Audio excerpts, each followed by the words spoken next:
Let's talk about a country's money. We're not just talking about pocket change or the funds in your local bank. We're diving into the deep end of national finance, exploring the vast sums that governments manage. And what happens when a nation has more cash than it knows what to do with? It's a fascinating question with some surprising answers. Imagine a vault overflowing, not just with currency, but with gold bars and other assets, representing a nation's accumulated wealth. Some countries, flush with oil, find themselves in this very position. The black gold gushes from the earth, filling their coffers beyond their immediate needs. Or gas profits, creating a surplus that demands careful management and strategic investment. It's not just about having the resources, it's about what you do with them. So what's the responsible thing to do? Many stash their windfalls in sovereign wealth funds. These funds are designed to take the pressure off current spending and secure the nation's financial future. These are giant, government-run investment portfolios, often managed by financial experts with a mandate to grow the nation's wealth over the long term. Think of it as a national savings account on steroids. Instead of blowing their riches on flashy projects like extravagant monuments or vanity projects that offer little long-term value, they invest globally in stocks, diversifying their holdings across various sectors and markets. This approach aims to maximize returns while minimizing risk.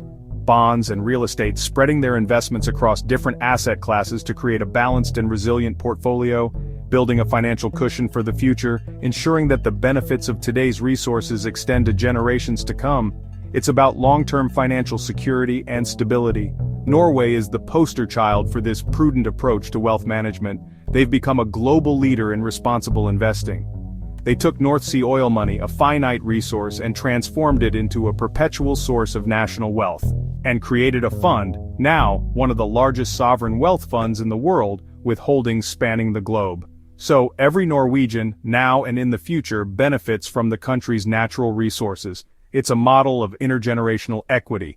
It's the national version of saving for retirement, planning for the day when the oil wells run dry, and ensuring a comfortable future for its citizens. Not splurging on a jet ski or other fleeting pleasures that offer little lasting benefit to the nation.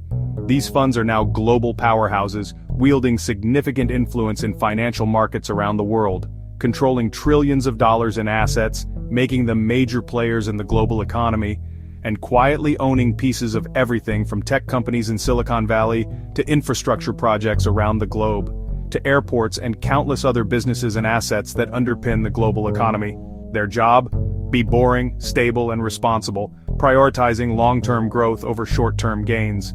Growing wealth for the long haul, harnessing the power of compound interest to build a secure financial future.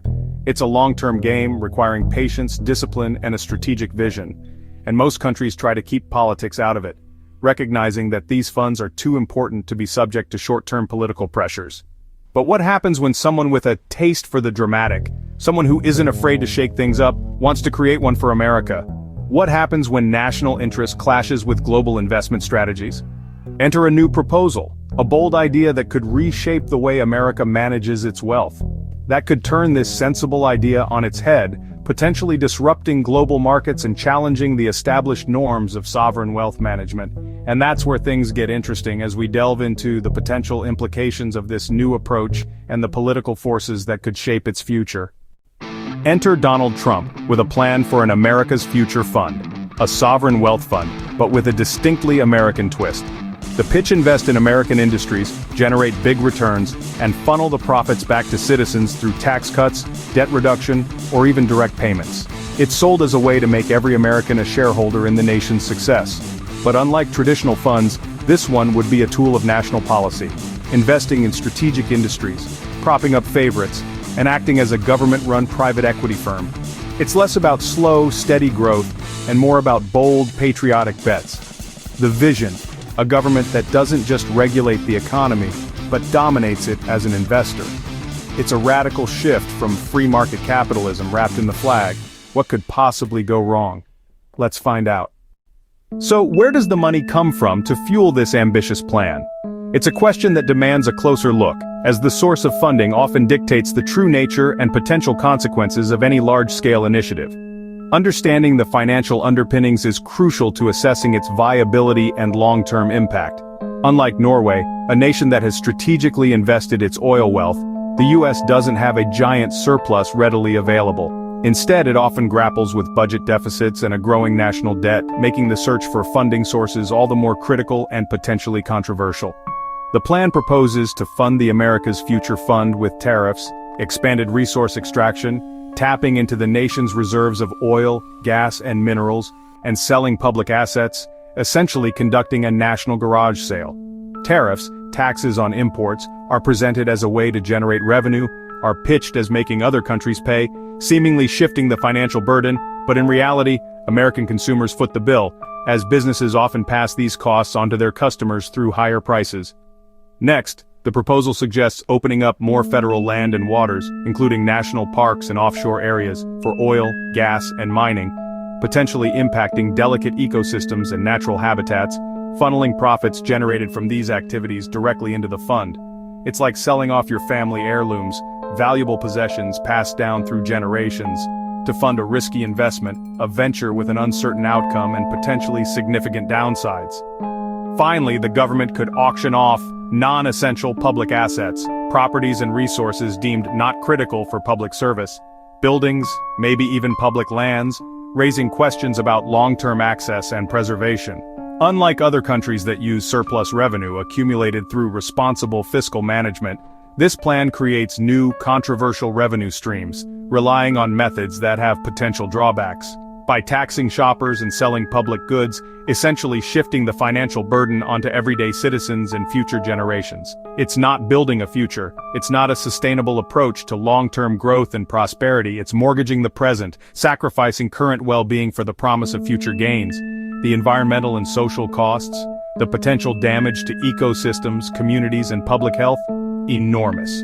They are significant and far-reaching, potentially impacting generations to come. This is a high-stakes gamble, a risky bet with potentially devastating consequences, with America's resources, its natural heritage, and the well-being of its citizens on the line, and it's just the beginning, a glimpse into a future shaped by these controversial choices. Supporters see a virtuous cycle. Invest in American infrastructure and tech, create jobs, and use the profits to pay down debt and fund social programs. Imagine a future where Social Security and Medicare are shored up by investment returns, not higher taxes. The citizen's dividend, regular checks for every American, sounds like a political winner. Proponents say it could reduce poverty, shrink inequality, and make every citizen a literal stakeholder in the country's success. They argue it's a way to compete with China's state-driven investments and keep America on top. It's a vision of national strength, prosperity, and shared wealth. If it works, it could be transformative. But that's a very big if. Now the risks. The biggest? Corruption and cronyism. Imagine trillions controlled by politicians. Who gets the money? Political allies, donors, and friends. The fund could become a slush fund, rewarding supporters and punishing rivals. Investment decisions driven by politics, not financial sense, could lead to massive losses. Concentrating economic power in the executive branch is dangerous no matter who's in charge. It politicizes the economy and undermines free markets. The potential for abuse is staggering. The America's Future Fund could easily become a cautionary tale. Let's compare two very different approaches to managing national wealth and securing a prosperous future. We're going to look at Norway and the United States and how each country approaches the idea of a sovereign wealth fund. Norway's fund is often considered the gold standard, a model of responsible and sustainable financial management. It's a fund that many other nations look to as an example of how to do things right. It's funded by surplus oil profits, a strategic decision to save and invest the nation's natural resource wealth for future generations. This ensures that the benefits of Norway's oil reserves extend far beyond the present day. The fund is managed independently by experts, free from political interference, ensuring decisions are based on sound financial principles and long-term growth. This arm's-length approach is crucial for maintaining the fund's integrity, and it's invested globally, diversifying its holdings across a wide range of assets and countries to minimize risk and maximize returns. This global perspective is key to the fund's success. Crucially, Norway only invests extra money, funds that are above and beyond what's needed for immediate government expenses. This means they're not diverting funds needed for the annual budget, ensuring essential public services are always prioritized. It's a responsible approach to fiscal planning. The US plan, well, it's a stark contrast. It's proposed to be funded by tariffs, taxes on imported goods, which can have a direct impact on consumers and businesses, and by selling off public assets, things that belong to all Americans. These are finite resources, not surplus, raising concerns about long-term sustainability. Norway's fund is transparent, with all its investments and activities open to public scrutiny. It's also insulated from politics, designed to operate independently of short-term political pressures. It's run by the central bank with strict oversight, ensuring accountability and responsible management.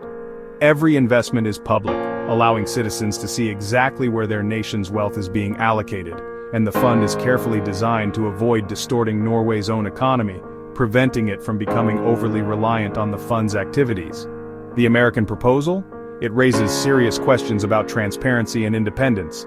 It risks becoming a political tool, subject to the whims and priorities of those in power. It would be controlled by the executive branch, concentrating power in the hands of a few. This opens the door to all the risks of favoritism, cronyism, and political interference, potentially undermining the fund's long-term goals. Norway invests abroad, seeking the best opportunities around the world. This is done to diversify and avoid conflicts of interest, ensuring the fund's decisions are driven by financial considerations, not political ones. The U.S. plan would invest at home, potentially leading to skewed investment decisions. This makes the government both referee and player, creating a clear conflict of interest and potentially distorting market dynamics. One model builds long-term wealth, securing the financial future for generations to come. The other is a risky bet, potentially jeopardizing the nation's financial stability. Norway's approach is about stability and independence, ensuring the nation's financial security for the long haul. The American plan? It seems to be paving a road filled with uncertainty. It's a recipe for trouble, potentially leading to financial instability and economic hardship. If Norway is the responsible model, China is the opposite. China's sovereign wealth fund is a tool of state power, investing to advance national interests, not just make money. The America's Future Fund echoes this, using investments to shape the economy and counter rivals. But America isn't China. Our system is built on free markets and transparency. Trying to copy China risks getting the worst of both worlds. Cronyism without efficiency. It's a dangerous game, and the stakes are high. One of the most alarming parts? Funding the fund by selling public lands and ramping up resource extraction. America's national parks and wild places are supposed to be preserved for everyone, not auctioned off for quick cash. The plan puts a price tag on irreplaceable natural treasures. Non-essential land is a slippery term. Today's wilderness could be tomorrow's strip mine. The environmental costs, pollution, habitat loss, climate change are huge. Norway used its oil boom to build a sustainable future. This plan risks destroying permanent assets for a temporary fund. It's a fundamental misunderstanding of real wealth. America's natural heritage is priceless. Selling it off is a betrayal of public trust. So, what's the verdict? The America's Future Fund promises prosperity, dividends, and national strength, but it's built on shaky ground: tariffs, asset sales, and political control. The risks, corruption, market distortion, loss of public lands, are immediate and profound. Compared to Norway's transparent independent model, the U.S. plan looks reckless. It borrows more from China's state-driven playbook than from democratic allies. The rewards are speculative. The dangers are real. This isn't just about money. It's about what kind of country America wants to be. With stakes this high, it's a gamble the nation can't afford to take lightly.